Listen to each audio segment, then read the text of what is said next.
Hello and welcome to another episode of Legal Update. The topic of discussion is use of doctrine of perspective overruling. Why in news? Recently, in the Directorate of Revenue Intelligence versus Rajkumar Arora and others case, the Supreme Court stated that when a later ruling overturns a previous judgment, the new judgment takes effect retrospectively, as it provides clarity on the correct legal interpretation that might have been misinterpreted due to the earlier decision. Background of the case. The case discusses the constitutional protection provided under Article 20, Clause 1 regarding punishment for offences. If an offence is newly created through a subsequent law, it cannot be applied retrospectively to actions that occurred before the law was enacted. The court refers to the principle of perspective overruling, where a decision is applied to future cases, but past cases are governed by the previous law to avoid legal instability or undue hardship. The case analyzed the impact of provision added to the Penal Code Section 304B related to dowry death, which came into force after the incident in question. The court highlighted that the law applies prospectively and the accused in this case could not be charged under the new provision due to constitutional protections. Court observation. The bench of Justice J.B. Pardiwala and Manoj Mishra ruled that when a judgment is overruled, the new decision applies retrospectively, correcting the legal position.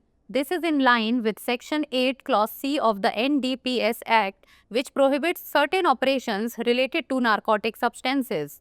The court emphasized that judges interpret existing law, not create new law.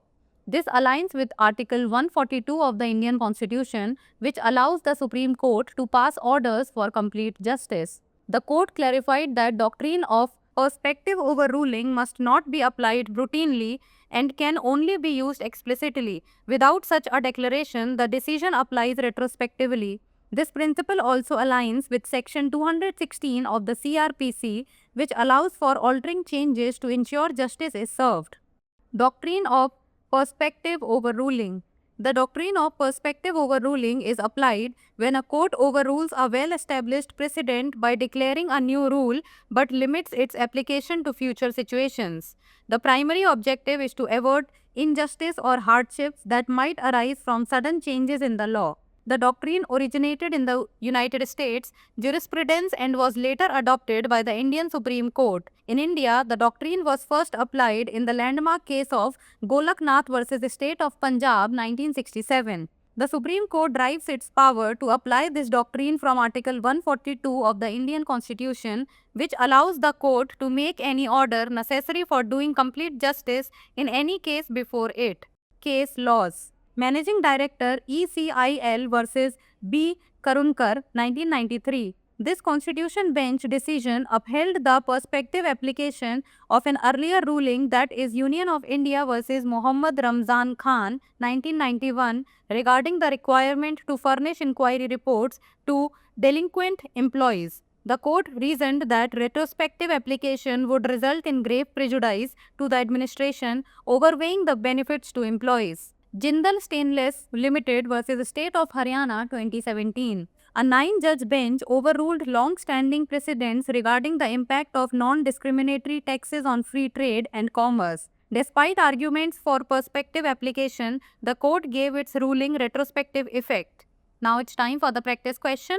What is the primary objective of the doctrine of perspective overruling? To create a new rule for past cases, to apply a new rule only to future situations and present hardship, to overrule all previous decisions without exceptions, or to change the constitution. Send the answer of this question in the comments below. That's all for today. Thank you so much for watching.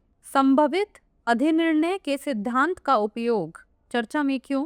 हाल ही में राजस्व खुफिया निदेशालय बनाम राजकुमार अरोड़ा एवं अन्य मामले में सर्वोच्च न्यायालय ने कहा कि जब बाद में लिया गया निर्णय किसी पिछले निर्णय को पलट देता है तो नया निर्णय पूर्वव्यापी प्रभाव से लागू होता है, क्योंकि यह सही कानूनी व्याख्या पर स्पष्टता प्रदान करता है जो कि पहले के निर्णय के कारण गलत व्याख्या की गई हो सकती है। मामले की पृष्ठभूमि।